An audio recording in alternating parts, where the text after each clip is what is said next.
the way that we can live our truest expression in a life that is, exalted and blissful and joyful is by letting go of the belief that there's something inherently wrong with us and our bodies, and reclaiming the fact that like we are inherently good and we are inherently healthy and we are inherently perfect. And we can have a meeting, or we can have balance between striving and self-acceptance.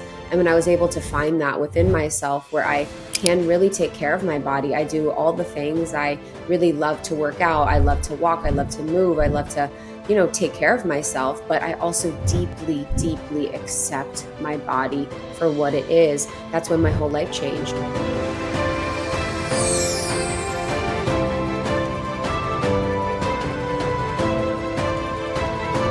So I'm so excited to welcome on two incredible ladies that I've been admiring from afar, Lindsey and Krista. Welcome to Passion, Love, Pursuit podcast. So happy you're here. Thank you. We're so excited to be here, Erica. It's nice to finally sit down with you.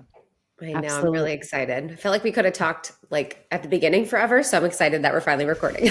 Absolutely. And speaking of which, when I started this podcast in 2019, so 6 years ago, there were not many podcasts out there that were like really killing it. And I remember you two ladies were really early on. So it was definitely, you two were definitely an inspiration for me. So I thank you for that. But the one thing I'm kind of curious of is, starting a podcast back then when there wasn't many podcasts, obviously you're navigating it in a whole different way than people starting it today. So I'm just curious, what gave you the audacity to even start a podcast and what inspired it? Whoever wants to answer that one. Yeah, I can start with that one. So the audacity to start a podcast, I think it wasn't necessarily audacity because we had no idea what it would be, but I think it was just our genuine love for our connection and conversations and a desire to create something that, we were excited by. We definitely had audacity, after a few years when we went on tour and sort of built the business in a really big way. But it was truly the first thing in my life that I think I did out of sheer passion and out of sheer excitement and out of sheer enjoyment of the process. And I think for both Lindsey and I, we had done so many things in our lives. She's been a creative her whole life. I was in the corporate world. And most of what we had done had been because we felt like we had to, because we felt like we should. And when we met and just sort of had our connection and fell in love as friends, it just felt like something we wanted to foster and continue to do. So I think for me, it's really been sort of a standard for how I want to move within business, that it can be confidence and it can be like, kind of going over limiting beliefs or things that are going to hold you back. But really it was like, what feels good instead of what do we have to like work against? It's like, this just truly felt really good for us. And how can we feel good more? And how can we do more of the things that are lighting us up? And the podcast was truly lighting us up. The community was too. And it showed us our purpose, as we took each step. I love that. And I think that message alone could really land with a lot of people, because I think sometimes we think we need to know everything before we start something. But I think just like leading with your curiosity and passion is sometimes enough to just like get into the arena. Yes. And then figure it out along the way. Right. And I know that like you guys, I think I heard this or read this in your book that you started in a closet, which I did too. Back then, that's what you do. And I just think it's funny because we didn't do video back then. I don't believe you two. No. Did you? Mm-hmm. Yeah. So you're in a closet and you're just like, okay, I'm doing this darn thing. And I don't know, it's really inspiring, I think, to go back to those stories that like simply being in a closet, which I know Jenna Kutcher was the same way, is like, we just did it. We just did the darn thing, Mm-hmm. I think it's a really good point to bring up for people who, either want to start a podcast or start something new, because I think now, because podcasting is such an incredible space and there's so many people doing it and there's just lots of industry being built around it, people go into it with more of a, I need to make money doing this mindset. And I'm not saying that's wrong. We did that. But I do think they're missing that really organic connection to what they're doing, their clear why, and just like kind of the grit part of it, where yes, we were in our closets for 6 months, like on the floors, lack of oxygen, like not being able to breathe, just practicing. And we had no idea whether this was going to be a thing. Like, i.e., hold on one second. My iTunes just came on. Don't know why. One second. Sorry. We had no idea that this was going to be a thing. Our podcast is called Almost 30, and we're now in our 30s. But we just were driven and led by what Krista said, that curiosity, that excitement. And so I know that there's a lot of pressure to support ourselves and to make money these days, obviously. But if we're missing that piece of like understanding a really pure why, and we're missing that piece of like, wow, this actually really does light me up and creatively I'm so fulfilled, I don't actually think it could be as successful as it could be. Like, you do need both. And leading, I think, with that curiosity and excitement is what allowed us to be successful in the long term. Absolutely. And I don't know if you did this, but I said to myself, okay, I'll do 100 episodes and then let's evaluate if I get to 100. And 100's actually, like, I didn't say a year. I was like 100. I didn't add it up to be honest, because that's, if you do it once a week, it's 52, right? So it's actually quite a bit. But I just said, if I make it to 100, then I'm really doing this thing. That's what I was basically telling myself. And so I don't know if you set a goal in mind, or did you just go for it?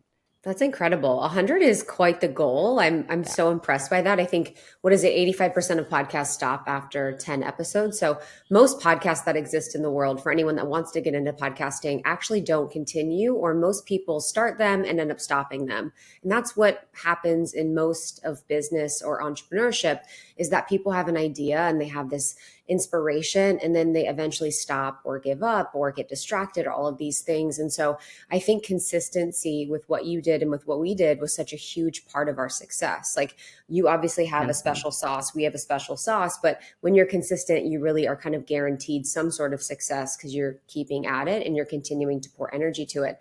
We didn't necessarily have a goal of what we were going to do. I think it was such a weird thing because we were so driven by something greater, and that obsession was kind of causing us to create each week. And it was really nice. And I think this is inspiring for me to hear you, because I have her. And so it was almost like our collaboration and our connection was really motivating for us. So it wasn't like, if I was by myself, I maybe potentially would have been tempted to quit and give up and all of these things. But we have this beautiful relationship where, it's funny, like, if ever I'm feeling pessimistic one week, Lindsey's on the other side and she's feeling optimistic. And then I'm optimistic one week, she's pessimistic. And we always sort of balance each other out and really create this situation where we can stay motivated, we can stay excited. But because we were enjoying the process, it never felt like we were committing to something or forcing ourselves into something. Yes, for sure, we had to find time. I didn't feel comfortable sometimes because I was so tired. We had to work on weekends. We worked at night. We were on the phone on my way to work and on her way to Soul Cycle. And we were really like, burning the candle at both ends. But there was this like fire that we had, and this mission and this purpose of what felt really good for us and what felt really important. I think, you can maybe relate, and then other people too that are entrepreneurs. It's like, if you're an entrepreneur that finds that thing, or you're a content creator that finds that thing, it just feels so important. And it feels like something that needs to be shared or done. And for us, we wanted women to feel less alone. We wanted for people to feel supported in their conscious awakening. And this really crunchy, insecure, uncomfortable time in our lives of our late 20s, we wanted people to feel like, they also were going, like, if we were going through something, that they were too, and that it was okay. And that, they're not behind, they're just becoming. And so that why, and then our connection was really what kind of kept us going. So good. And I think one key point you said, at least that really landed with me, is just the community. I know is a huge component of what you two do, but also is when people feel like they're seen too, and they can relate to one another, and they feel like they're not alone in the journey. I think that's really your sweet spot. And I know that's what you really landed on. And I think that, to be honest, I honestly think that is the way to be successful in really anything is. And that's why vulnerability, authenticity is so important these days, because that's what we connect to, right? It's like that human connection. It's not about the glamorous Instagram reel.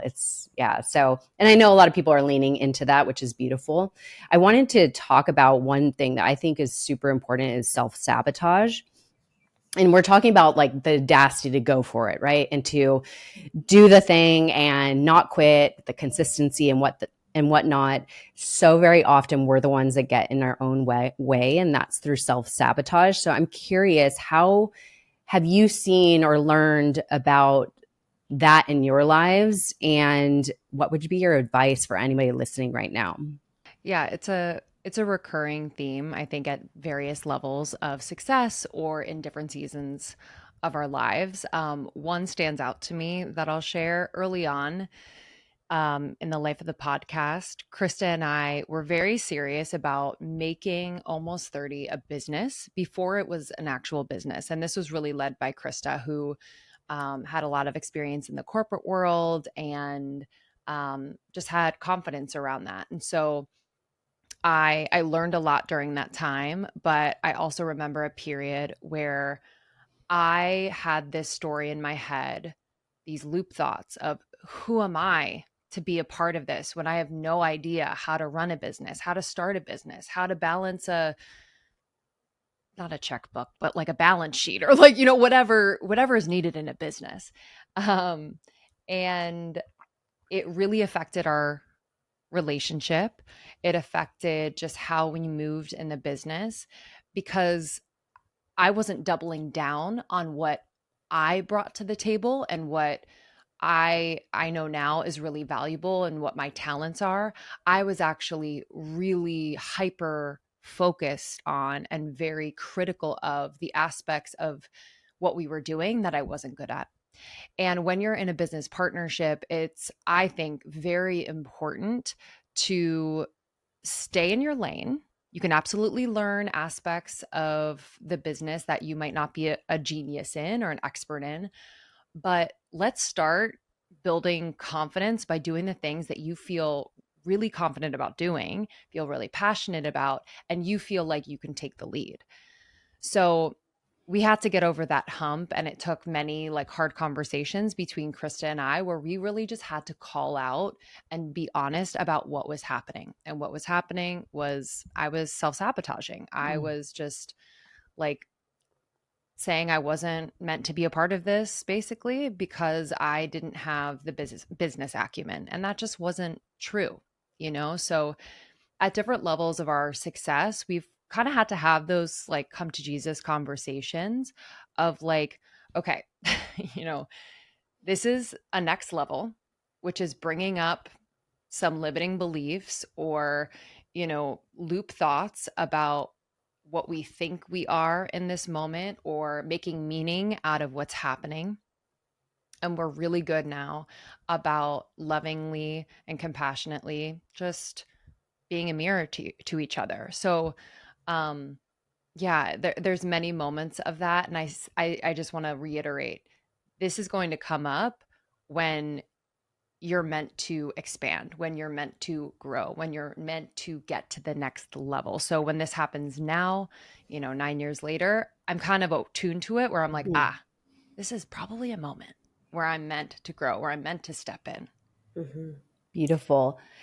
Did you want to say something, Krista? Sorry. Yeah, I'm like chomping at the bit because I've been obsessed with self-sabotage lately in the sense of seeing so many of my clients and so many of the women that I support on my retreats and when I'm facilitating come up against self-sabotage, and I do it myself. And I think at every level it can just get sneakier and trickier. And the women that we work with in our community or the women that I work with are so smart and so savvy and so intelligent. And your self-sabotage part can just get just as intelligent and savvy and sort of really kind of convince you into things. And I really believe that when we can be curious and compassionate and strategic about all the ways in which we're self-sabotaging so that we can really, really meet the goals that we want to achieve and meet the destiny that we're meant for, we can just be so much further in life. And I noticed myself, even yesterday, I had a speaking event that I did, and I was on my way in the car to the speaking event, and I was noticing all the ways that before I had this event, I was self-sabotaging. I took a stressful call before I was about to speak. I was responding to messages about planning bachelorettes and about someone staying at my house and all of these things that like took my mind out of it. I waited until I was late to leave. So I was stressed. Like I was like, there's just 3 examples of me self-sabotaging a speaking event, which is what I love to do, what I'm here to do, what I'm a part of my dharma and something that I want to be really good at. But yet I'm doing these actions this morning that are not setting me up for success, that are prioritizing other people over me, and that I was doing essentially unconsciously. And so when I could get into the car and have a moment of conscious awareness of like, how am I feeling right now? Getting curious about kind of like, how was my morning? Did I set myself up for success? And then being compassionate about all the ways that I'm keeping myself small.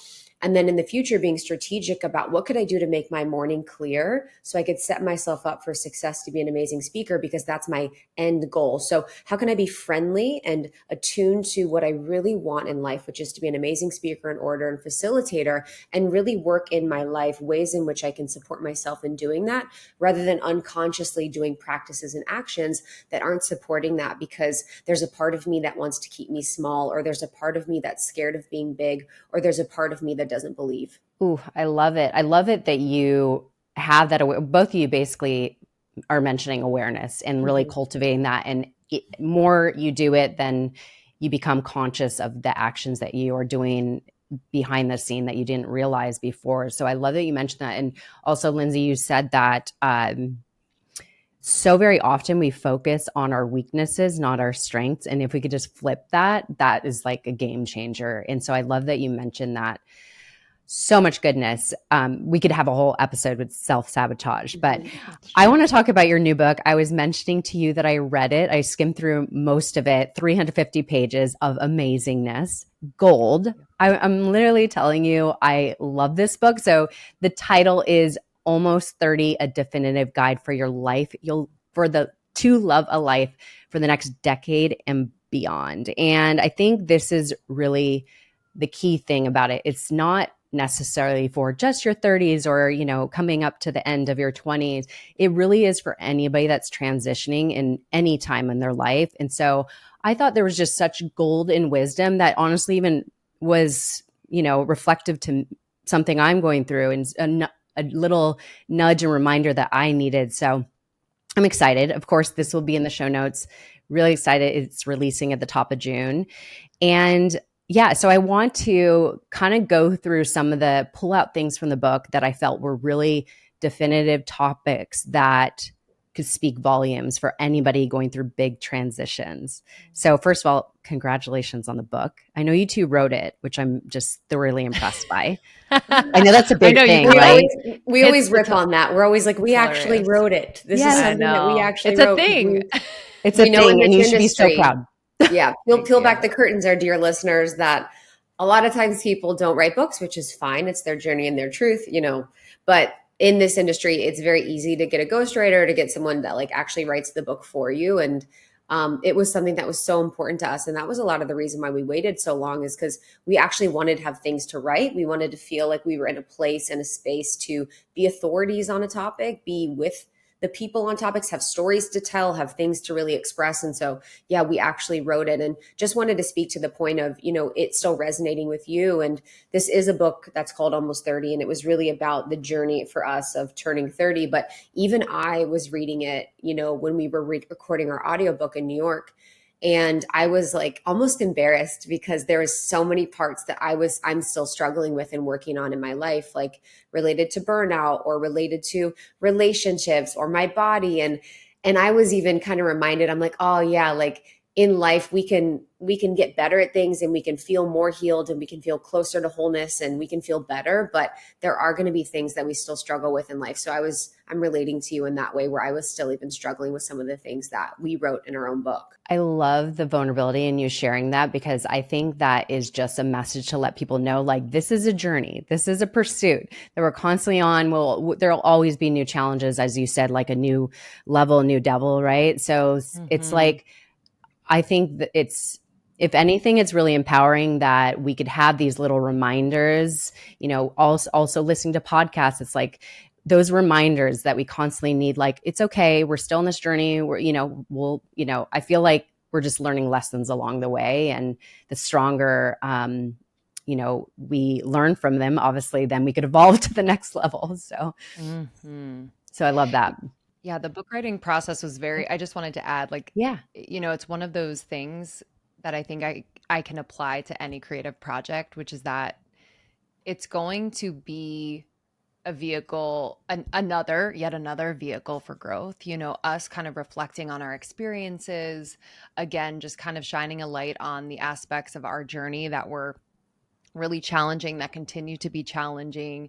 And then also just being creatives, creating a new thing that's something we've never created before, and having a lot of self-judgment and the ego kind of popping in and wanting it a certain way, but then coming back to that like real heart of it was just a push and a pull that I think just reminding anyone who's creating anything new that is a part of the process as well. So this book was, as much as we were working on the book, this book was working on us too.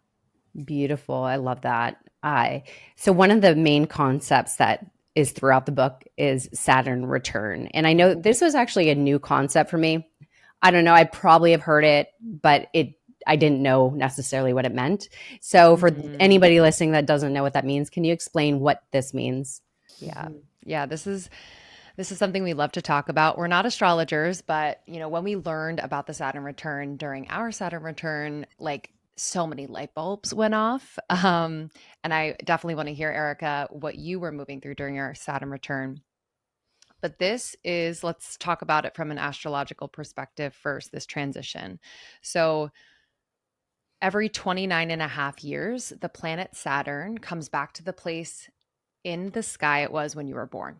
So why this is significant is because Saturn is kind of like Krista calls it, that cosmic daddy. It kind of has that tough love energy to it. And it's going to come in and point out things in your life that are no longer aligned.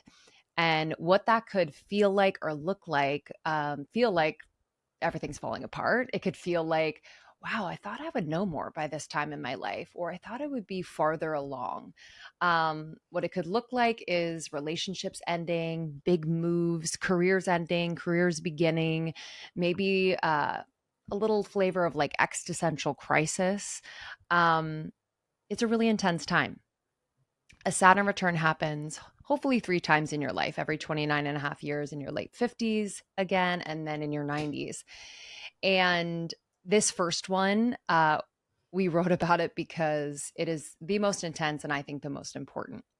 Your Saturn return is going to set the tone and set the foundation for how you navigate any season of change or any moment of change for the rest of your life. So for us, this looked like, I got out of a long-term relationship who I thought he was going to be my person.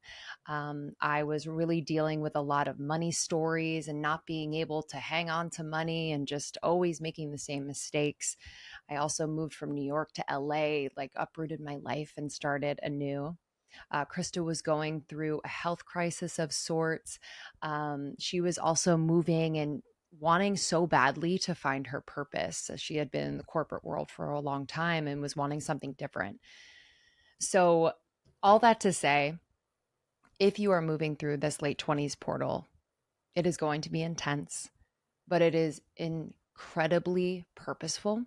And so if we can shine a light on what's actually happening, we believe that awareness alone will really help you and support you in this process. And it won't be so much of life happening to you, but your life really moving and shifting for like the betterment of your entire life moving forward.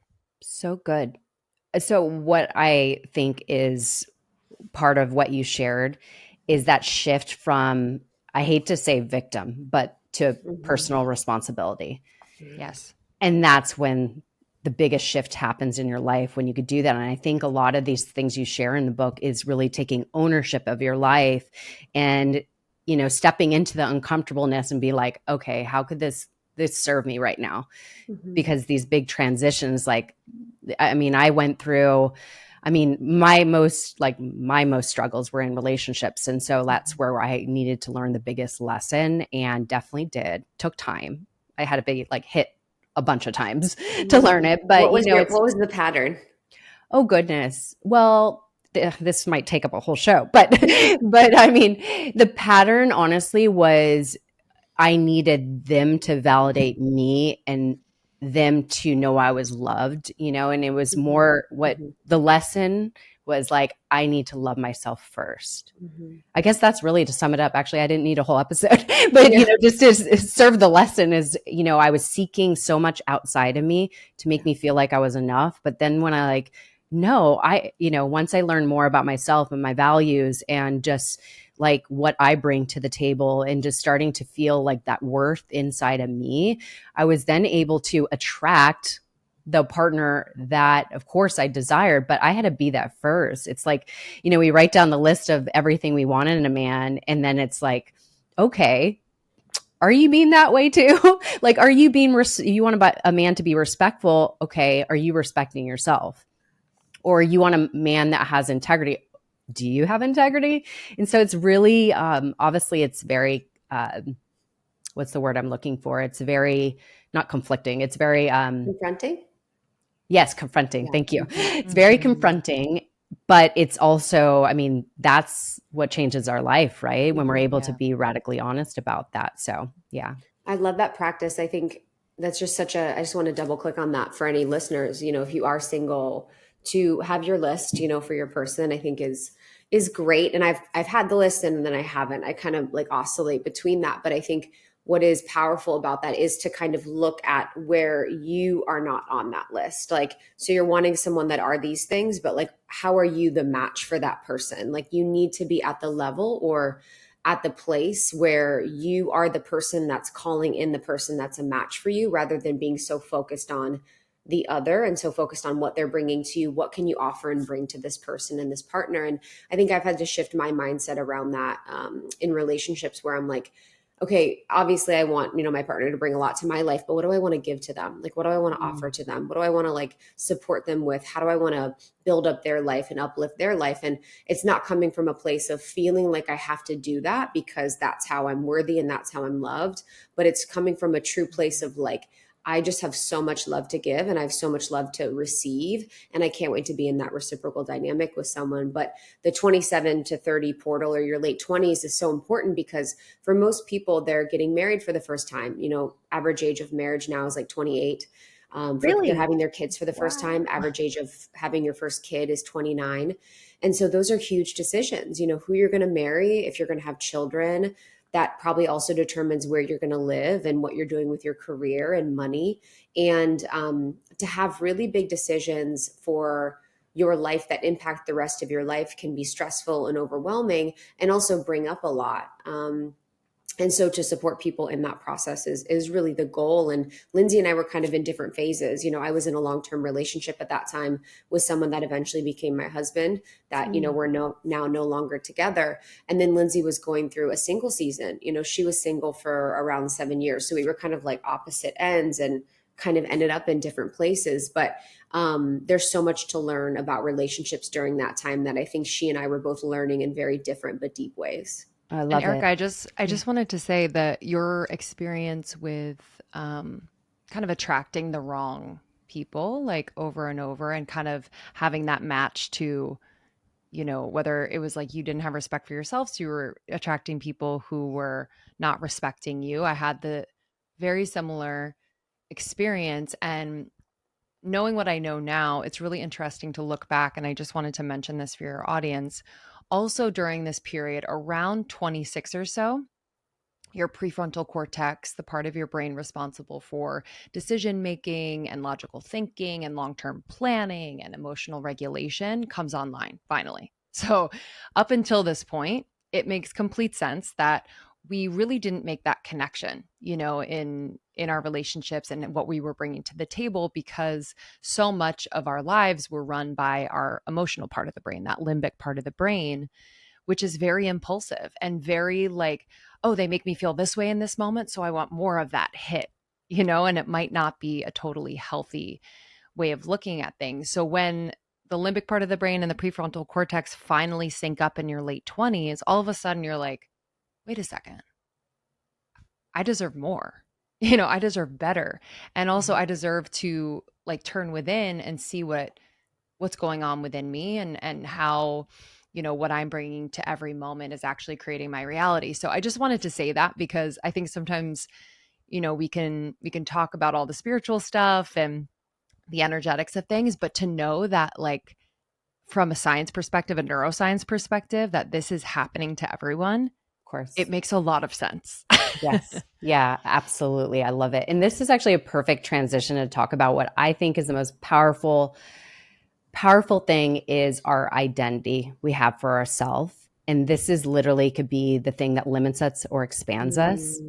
And I think that, kind of touching on what you spoke about, Krista, is that, like for reflecting on ourselves, like how are we showing up? And this really comes down to our identity. And this stems from like childhood, like these beliefs that are just carrying with us, in our subconscious mind and really influencing us in so many ways. So I'm just curious, how can we shift our identity and then move from who we've been to then who we want to be or become? Because that's really the transition, as you're talking about, is like, how can we step into that woman we want to be? Mm-hmm. Yeah, this is huge. I was just doing a workshop yesterday on true essence, and your true essence is really that innate, powerful, never-ending, infinite aspect of who you are outside of identity. And I think identity can be such a powerful thing if used positively. I identify as a successful person that is loved and worthy and powerful and all of these things. But then identity can also be something that's negative. For me, as an example, I identify as a perfectionist, and that feels true to me. It feels like an aspect of me. It's a part of my identity. You could also identify as type A. You could identify as someone that's not worthy. The identity can be just like a power move or something that really limits you. But for a lot of people in their lives, they're living with identities that are almost unconscious. So for many of us, me in my 20s, I had all these identities and all these masks that I was wearing that I wasn't even really sure I was wearing. I wasn't really able to see super clearly. And when I had my, spiritual awakening or kind of the Saturn return period, I was able to really see all the ways in which I had been living inauthentically. And I think our life, after our Saturn return period or after becoming conscious is really about removing all the masks to become who we truly are and become who we came here to be. And oftentimes that's our youngest self. When we do inner child work or inner child meditations, it can be going back to that version of us that really knew who she was and really knew what she was doing or where she was going and really has that like true essence. So I think for anyone that wants to understand and kind of explore identity work, journaling is a really great practice to start, and just really getting clear on like, how do you see yourself? What are the identities that you have? What are the roles that you have? Oftentimes people will put roles in the same category as identity. Well, they'll say, I'm a mother, I'm a daughter, I'm a CEO, I'm a boss. And these roles are temporary. They're fluid. They're going to change. You might be a mother for half your life. You might be a boss for half your life. You might be a boss for a year. And then the identity is really the deeper aspects of who we believe we are. Perfectionist, type A, warrior, abuse survivor, whatever the things are. And then beyond that is really the core of who we are at our true essence. And so when we journal and kind of process these things and really get clear on like who we are and how we are existing in the world, whether it's roles, identities, or true essence, we can get more clear on what are the things we want to let go of. What do we want to move beyond? And there might be things that are deeper and harder to let go of, like perfectionist for me, where it feels like I have to be perfect to be loved, or it feels like I have to say all the right things to be loved. And that really is the work, to love ourselves enough to know that we can forgive ourselves for the belief that I have to be perfect to be loved. I can forgive myself for the belief that I'm unworthy. I can forgive myself for the belief that, I have to wear this badge of trauma or pain or whatever, and then move to the truth of who we are, which is our true essence. And then just like a last piece on that, we can look at the bad identities that we have and work to release those, have ritual around those, forgive ourselves for believing those incorrect things. And then we can bring on the identities of what we want. I'm successful, I'm worthy, I'm powerful. And this is where the power of affirmations comes in.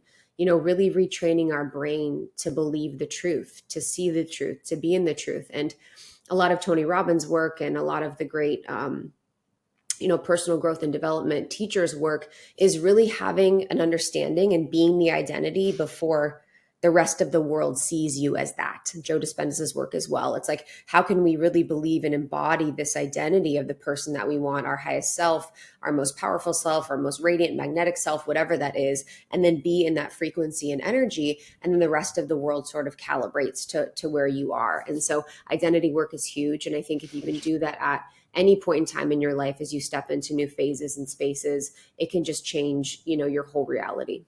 I think also revisiting it, right? Oh, Because yeah. like you said, like every stage of our life, it changes. Like Lindsey, you're a mom now, and it's like, that's huge. So your identity shifts. And I think it's like journaling and revisiting it, checking in with our values and just noticing what is moving, meaning like, for example, I love to talk about alignment. Alignment to me is huge. It's something I focus on especially the last 3 years.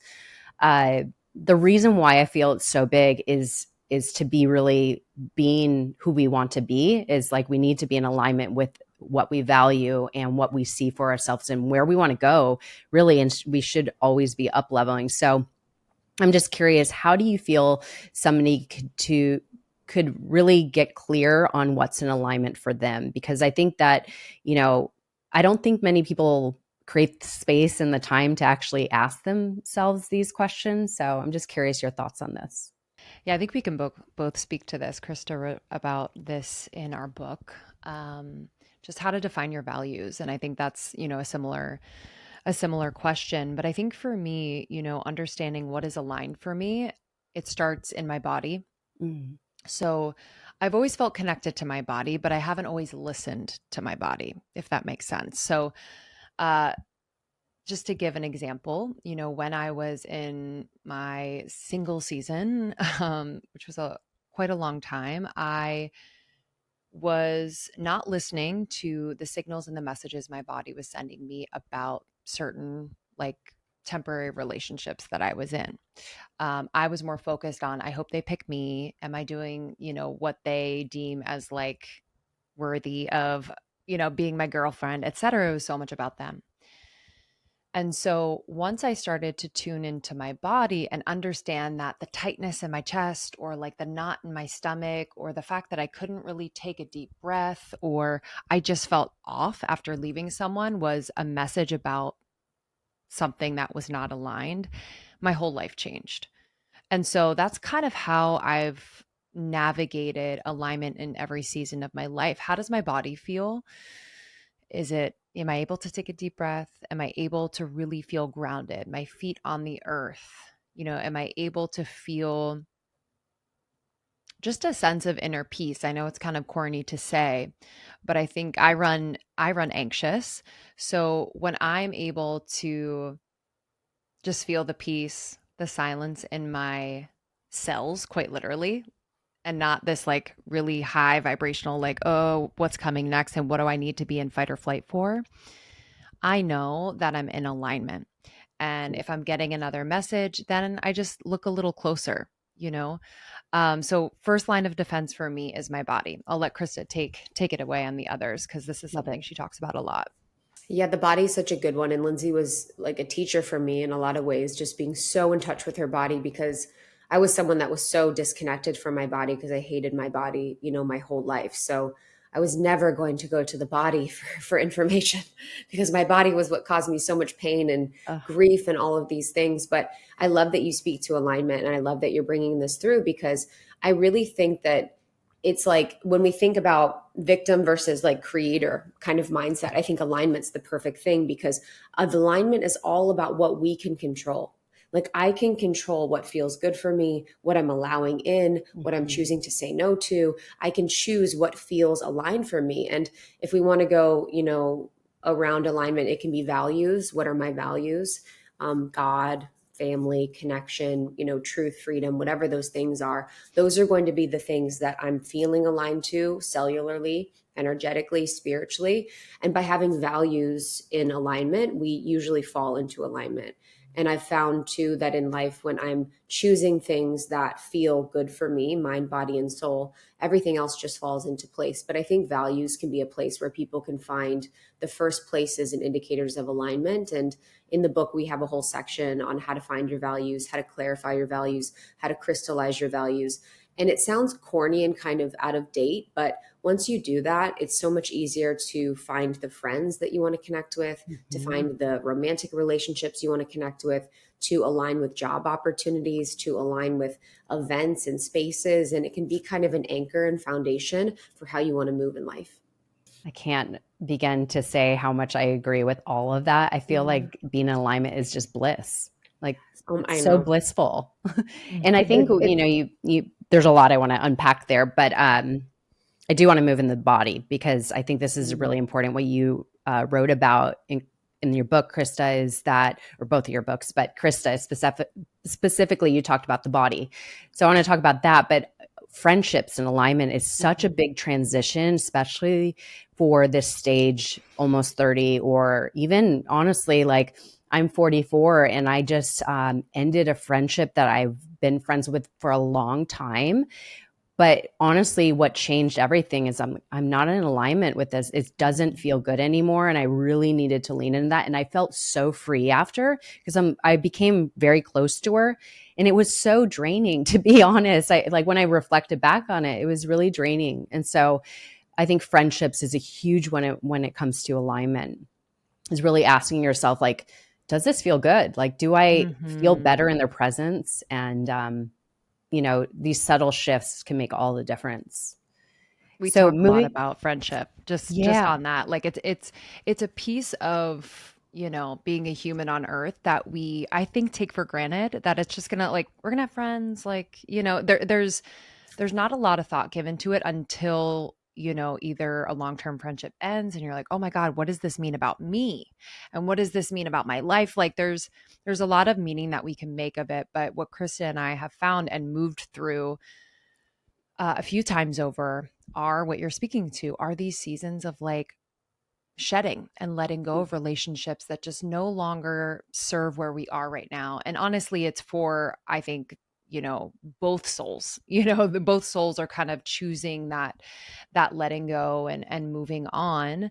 But I think people listening, it's important to just mention that when you are moving through these seasons of just intense change, becoming a mom, or maybe you move to a new place, or maybe you get married and you have kind of that new aspect of your identity.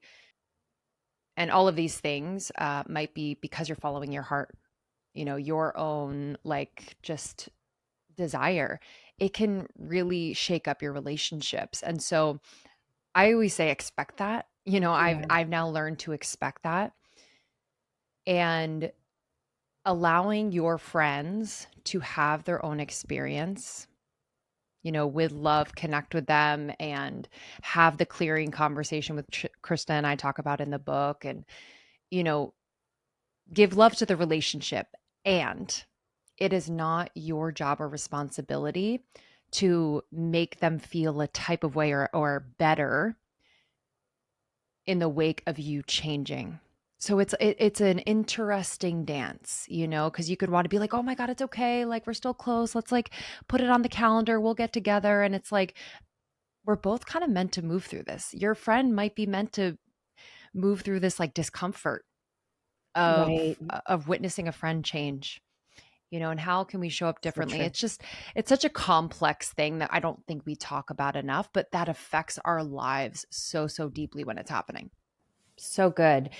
So moving into the body, Krista, I know you probably want to take this one. So that is one thing that definitely we all experience, especially, let's say, becoming a mom. I mean, gosh, prepping for that change, right? That's huge. But just even before that, this, society kind of, in social media, it's all about, like, looking good, or, that woman's body is ideal. And so I want to be that. I want to, have that. It's so hard, right? It's so hard to navigate that and then feel this self-acceptance for where you're at right now, and maybe striving for a better body or better health, whatever it may be. But I'm just curious, how did you navigate these changes with your body and building a healthy relationship with your body as you learned more about that struggle you had? Mm-hmm.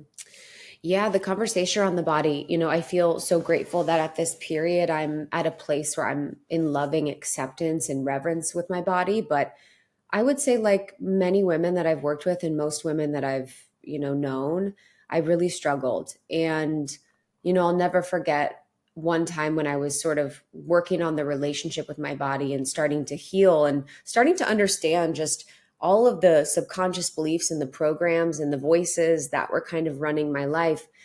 I was having dinner with my mom and I was just getting curious about her relationship with her body and food because, in a lot of my work, the mother wound really impacts our relationship with our bodies and foods. Our mothers are the first place we see, the first person we see relating to their body and food. That's how we get food when we're younger. So the mother relationship and mothers can really impact our relationship with our body and food. But I was at dinner with my mom. We were at Panera Bread.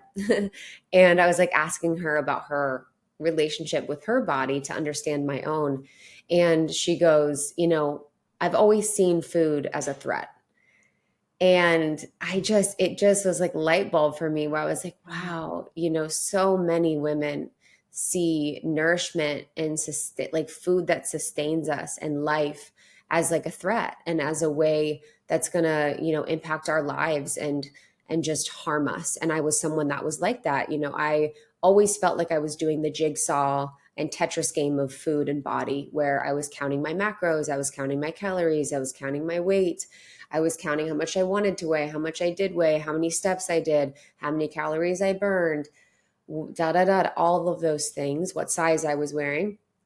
And when you're living in that life, you're living in a prison. You're not necessarily living. And when we can really shortchange what our soul came here to do by being so focused on what we look like and so focused on what our body is, we're just absolutely living just a life that's not meant for us. And the way that we can live our truest expression in a life that is, exalted and blissful and joyful is by letting go of the belief that there's something inherently wrong with us and our bodies and reclaiming the fact that like we are inherently good and we are inherently healthy and we are inherently perfect. And we can have a meeting or we can have balance between striving and self-acceptance. And when I was able to find that within myself where I can really take care of my body, I do all the things. I really love to work out. I love to walk. I love to move. I love to, take care of myself. But I also deeply, deeply accept my body for what it is. That's when my whole life changed. And so in the book, I really talk about kind of like peeling back the layers in a really vulnerable way about my journey with my body and my self-hatred, eating disorder for sure, or eating disorder adjacent. I'm not exactly sure. And then just all the things that I've done to heal in this process, and especially sharing just stories from other women that we've had on the show that have explained and shared their experience with their bodies was also really liberating to see. I love, so as you were sharing this story, it makes me think of, and Lindsey, you can maybe relate to this. So both of us have been fit models, and which basically is a live mannequin for clothing manufacturers. So obviously the purpose and your number one role is staying the same size. You cannot change within a quarter inch. And so I remember, because I started fit modeling when I was 24. So as you could imagine how many changes you're going through at that stage of your life. So I remember at the time, as you probably can remember, we had all the diets back then. We had the cabbage soup diet. We had the, like low carb, I don't know, like you name it, right? I'm like, and you so, wanted to get started? South Beach, grapefruit, yeah. Special K, Master Cleanse, like Oh my gosh, so much. Atkins, like Slim Fast. I'm like, I've done them all, baby. Right. And I'm sure a lot of women that are listening to this remember this time, right? But I remember when I was fit modeling, I was obviously, I have to stay the same size. So I was trying all these things. Like if I would get a little big, if you want to say, I would obsess about it and I would do a quick diet and it worked, right? But I was constantly in this like fight to remain the same size. But once I dropped, like, first of all, once I learned about my body and understood it deeply, then I like really connected with it. Then I was able to like drop this, this hustle to, try the next thing, whatever. But Yeah, what really shifted for me is when I started to really fall in love with my body and not feel the pressure and just develop a healthy routine, like eat healthy, work out, just do that all the time. Just do it consistently and not stress about it. And then everything fell into place and I didn't need to be constantly chasing the next diet per se. So Mhm. really makes a Yeah. difference. I often think about it just brings up a great point where I would kind of personify my body. I know my body is like a person, but like kind of separate my body as like, okay, you are separate Objectify. from me for, yes, thank you, for a moment, because how would I feel if someone was trying to control me all the time, Mm. hypercritical of me all the time, um hold like withholding nourishment, or over indexing on certain things. And at the time I was fit modeling, I had just such a similar experience, and I remember stressing so much. And to your point, when I really let it go and I was able to tune into what true health was for my body, um it reached like a homeostasis of sorts. Yeah, Because honestly, I think it was like, okay, exactly.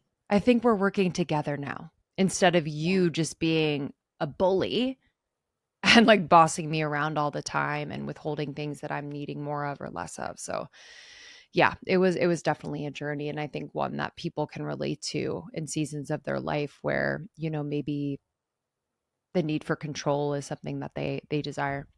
I think that message is so powerful for anybody listening right now. And there's even men that struggle with this. So it's definitely Mhm. for men and women. But I think, like, what's that message that there cannot be hate, or sorry, there cannot be full love where there is any hate, right? Mhm. So if we're hating our body, like, it's like you're rejecting yourself Mhm. constantly. And I think, like you said, it's kind of like when you really just like actually connect and Mhm. feel like, oh, I love you, body. How could I Mhm. nourish you? Then it's like your cortisol drops. You're like, Mhm. the things actually hold on to fat, cortisol. And, it's then you finally, I think you feel free and your body literally feels free.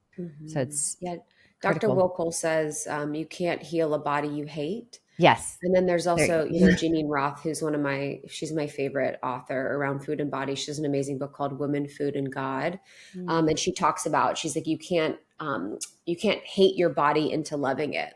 That's the You can't, message that's what I yeah, was trying no, to it is. remember. It's true. Yeah. And I even think that, that could even be expanded outside of just body work. It's like you cannot hate yourself enough to eventually love yourself in the end. You actually have to accept yourself who you are. Carl Rogers, a famous psychologist, talks about, the paradox of transformation, and that actually to transform yourself, you have to first accept yourself as you are. And that's where you create the liberation in life. And it has been one of the most interesting things about my growth journey is that it truly is when I'm able to surrender and accept and let go is when everything just transforms in the best way possible. But until then, you're kind of just fighting with yourself all along the way. Yeah, that resistance, that is so true. I love what you shared there. And just like, I think that is so powerful for people to really let that land.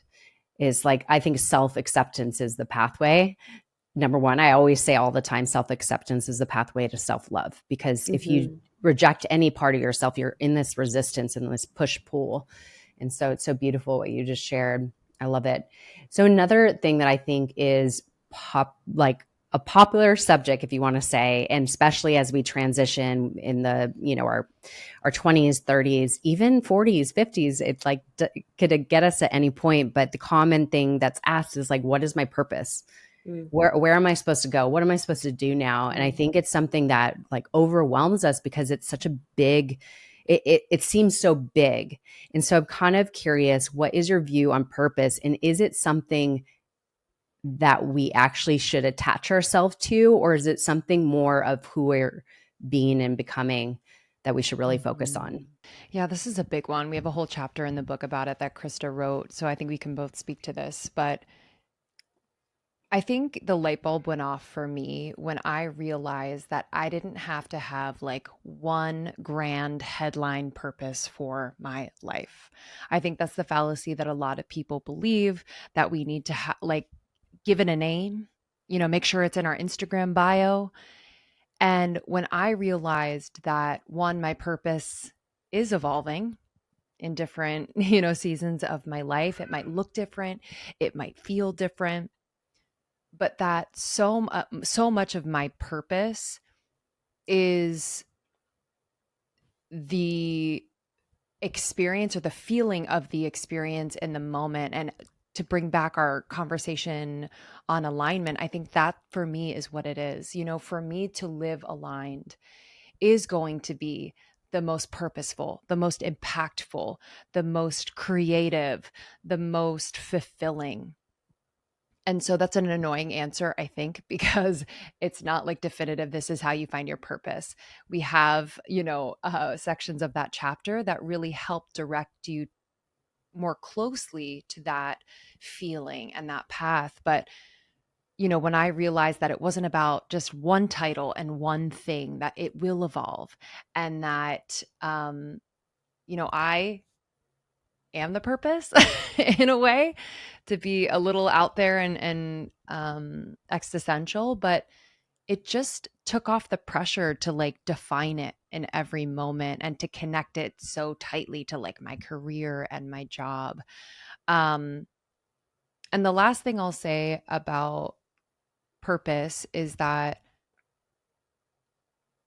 piece around your job. I think people feel like, if I'm not on purpose and making money from it, then what does it even matter? Or maybe that's not the thing. And I really encourage people to pursue things that light them up and that feel aligned outside of their career and outside of the end goal being making money, because that's where we like really find that magic that's been latent probably since we were little kids. And oftentimes, like our little ones, our inner child has a lot of information about what our purpose might look like in this season of our life. So, word soup, but that's been Okay. kind of my windy road of my relationship with purpose. What's been your journey with purpose, babe? I'm so Oh, curious. I'm like goodness. genuinely curious. So part of when I first started Passion Love Pursuit, it was actually a blog before. It was a travel blog, but also philanthropy. But I've always leaned into this word passion and purpose. Like Mm-hmm. I always would ask myself this question, and that's why I think it's so important. I think it's the most Googled question too, but I would always ask myself, like, what's my passion? What's my purpose? What's my, just go like constantly since honestly, when I was trying to transition out of fit modeling, probably like 7 years in, I would kept on asking myself, and I would dabble in other things to figure it out. But honestly, where I feel I found it, or I don't know, I like you said, it's kind of ever evolving. I don't think there's one thing, not at all. But I think where I really have discovered a lot of it is doing this podcast, because you could tell what lights you up when you talk about it.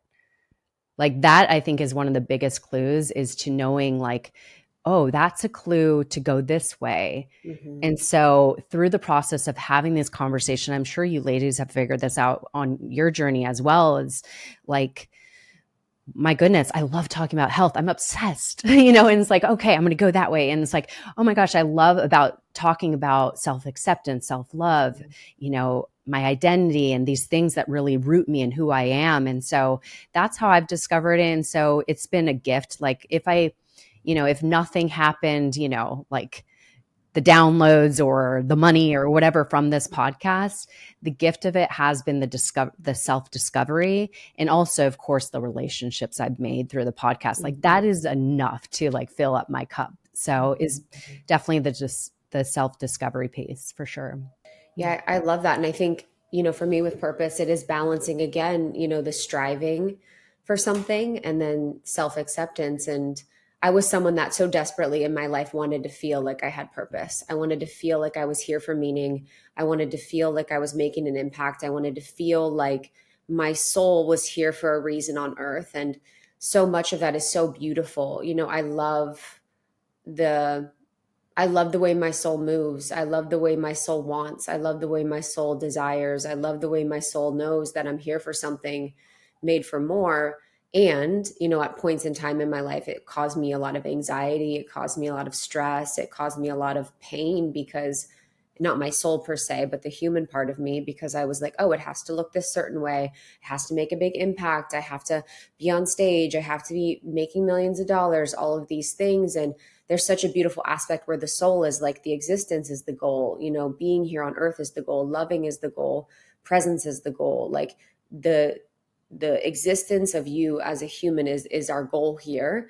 And then there's also the striving to actually do something with our lives that feels like it has meaning and feels like it has, you know, gravitas, or feels like it has like impact. And I'm so grateful to have many moments in my life where I feel on purpose now. And I will say though, it's not all of them. You know, we run businesses. Like Lindsey and I were on the phone last week, and I was like, this is not giving me any energy at all right now. Like a certain conversation we were having. And I was like, this is not feeling good. This is not giving me any energy. It used to give me a lot of energy, and now it's not. So where one part of my life felt very purposeful, you know, maybe that was being CEO of a business or co-CEO, or, you know, us running our business in a very strategic way, it gave me a lot of energy. Like I loved that like girl bossy moment, is not giving me any energy anymore. Like the energy that I have now is in the moment of creatorship, of speaking, of facilitating, of teaching. And I'm going to move more towards that energy now. And I think when people can really find and get curious about where in their life they're getting energy and where in their life they feel lit up, just like what you were talking about with the podcast, it's like that's when we can really find and be in our purpose. And then recognizing that we have to be really mindful of the razor thin line of where we're really looking for purpose and we're really looking for validation, or for our inner child to feel like she's finally seen or feel like he's finally seen. And for me, so much of my experience of wanting to have purpose was oftentimes my inner child feeling like she wanted to feel worthy, or she wanted to feel seen, or she wanted to feel finally like loved by mom. And we have to do a lot of the healing work as we go along the path to be in true service if we want that as part of our purpose. And to be in true service is when we're using our gifts, we're using our skills, we're using all of our trauma and our experiences for the greater good for both us and the rest of the world. Beautiful. So I really want to honor your two's time, but can I ask one more question I feel is really important? I'm having a great time. I'm like, yeah, no, I mean, to be honest, if I didn't have to head off after this interview, I'd sit here all day with you two ladies, because I have so much more to go into. And I think like I said, there's so much value in your book. So I could pull out so many key things that we transition to that really could shift us into personal responsibility and really just taking control of our life and enjoying it along the way. And I think one of the things I really want to touch on is society teaches us to be doing things, to, you know, reach the next thing, the next goal, the next purpose, the next whatever it is. And we're constantly on this like chasing. And so I feel like we somewhat block our blessings because we are doing so many things. So it's like, the only time I think blessings come in is when we're in our beingness, if you want to say. And I've been definitely noticing when I'm in the constant doing, meaning masculine energy, because that's what it is, I so get burnt out. And it's like, okay, I don't want to do anything anymore. And I think it's so important for especially the ladies listening right now to really cultivate a practice of just being. So I'm curious, what would you love to say about that? I can't you're hear muted. You. Oh, yeah. There you go. Sorry. Thanks. We were girlies that grew up in the boss babe, girl boss era. So we are recovering from that, and we still have our moments, you know, where that feels like such a dopamine hit. And we've also experienced the incredible benefits and alignment that comes from not pushing and trusting the timing of our lives and trusting trusting the unknown. I think the feminine does an incredible job of trusting the the magic that lies within the unknown and kind of leading the way through that type of abyss. But what I would say is I've had to really cultivate a love and respect for both those aspects of me. And I think, we all have that masculine and feminine part and urge. And I've just gotten to know when it's appropriate for one or the other to lead and one or the other to take up space. And I've definitely been more in my feminine, I think since getting married, I think since becoming a mom, especially. Um, my nervous system loves it more when I let that part of me lead. And what I've realized is like the nervous system is like the core of The compass. all health and also compass.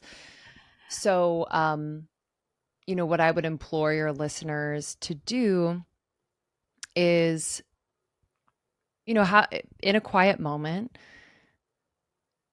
just run through your day, kind of take a journey through a typical day in the life and just notice where you feel more in your feminine and where you feel more in the masculine, the planning, the structure, um, the control of sorts, right? And then connect how you feel in those moments. It might feel really good to be in your masculine in certain moments. And it might feel a little off in others. So I just think being reflective about it, aware of it is like the first and greatest step that you can take. But I've definitely enjoyed being more in my feminine. And the last thing I'll say about being in my feminine is it's helped me to like receive more of my life. I think when I'm in my masculine, I'm like, go, go, go, do, do, do. And I'm not able to actually sit and receive like all of the beauty and gifts that come from the doing. Yeah. So yeah, it's been such a gift to let that be so. And I think it helps that like my husband's like very much in his masculine. He does have his feminine side, but I'm able to kind of lean back, Beautiful. and kind of let that be the dynamic. But it's a journey. Beautiful.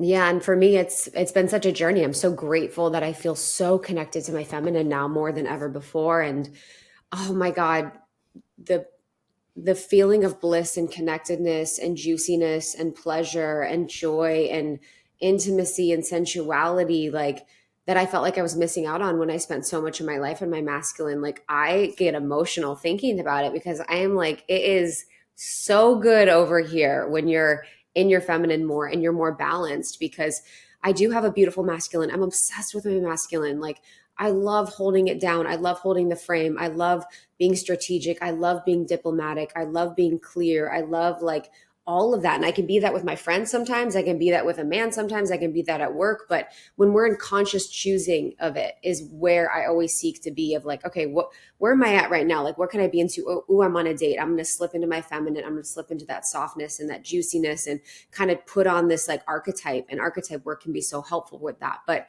for any woman that's over functioning or overdoing and kind of just doing the most, you have so much energy output in your field. And if we just think about it visually, you as a person doing the most, giving, all of this stuff leaves no space for energy to come into your field because you always have energy going out. And if you want to have opportunities, miracles, gifts, if you want to slow down, you have to stop the energy output to allow energy to come back in to your field. And I had to have a friend tell me once, she's like, I love you so much, but you overgive and it makes it really hard to give to you. It makes it really hard to be close to you because you give so much that it almost creates a wall between us.